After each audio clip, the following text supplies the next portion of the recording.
एक दिन गौतम बुद्ध अपने शिष्यों के साथ एकदम शांत बैठे हुए थे। उन्हें इस प्रकार बैठे हुए देख शिष्य चिंतित हुए कि कहीं वह अस्वस्थ तो नहीं है। एक शिष्य ने उनसे पूछा कि आज वह मौन क्यों बैठे हैं, क्या शिष्यों से कोई गलती हो गई है? इसी बीच एक अन्य शिष्य ने पूछा कि क्या वह अस्वस्थ हैं? पर बुद्ध मौन रहे। तभी कुछ दूर खड़ा व्यक्ति जोर से चिल्लाया, आज मुझे सभा में बैठने की अनुमति क्यों नहीं दी गई है? बुद्ध आंखें बंद करके ध्यान मग्न हो गए। वह व्यक्ति फिर से चिल्लाया, मुझे प्रवेश की अनुमति क्यों नहीं मिली?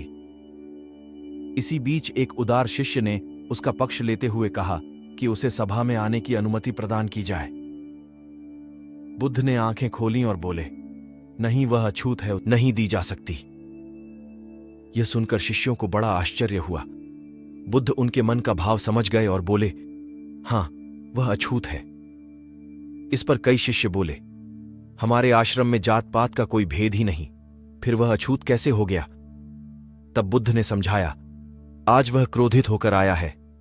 क्रोध से जीवन की एकाग्रता भंग होती है। क्रोधी व्यक्ति प्राय मानसिक हिंसा कर बैठता है, इसलिए जब तक वह क्रोध में रहता है तब तक अछूत होता है। इसलिए उसे कुछ समय एकांत में खड़े रहना चाहिए।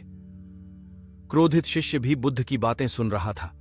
पश्चाताप की अग्नि में तपकर वह समझ चुका था कि अहिंसा ही मनुष्य का महान कर्तव्य व परम धर्म है। वह बुद्ध के चरणों में गिर पड़ा और कभी क्रोध न करने का प्रण लिया। शिक्षा।